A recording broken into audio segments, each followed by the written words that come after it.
Hindi tayo sa ano, Pakatan, sa Ohopi, Ohopi Beach.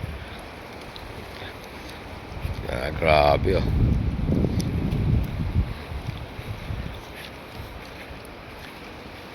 Ay, si bro, parang ano lang, oh. Service ni JM, ni Bayaw, ni bro. Service namin ni Mrs. Ito yung rentahan.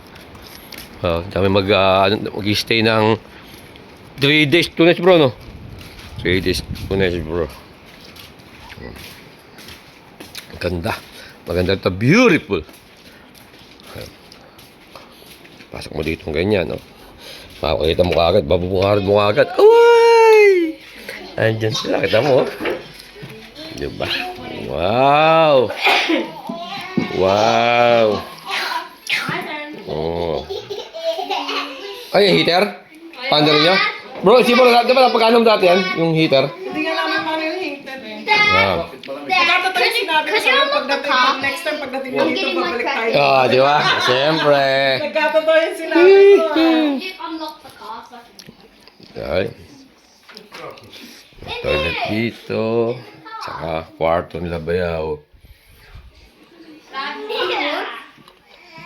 Tapos taas tayo.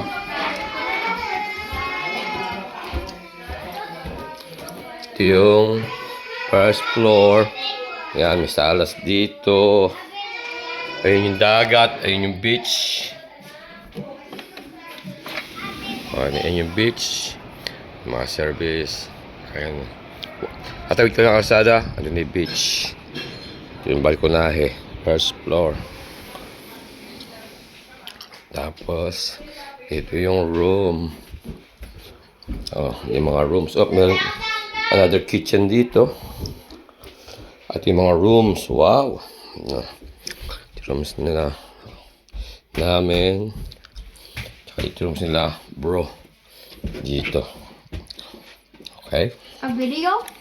Yes, a video. That's Calvin. Tapos dito, mayroon pang balkonahe din dito sa likod. At may mga puno. Ganda. Ganda. May grapes. Beautiful. Diba guys? Sa Pakatan ni Ohopi.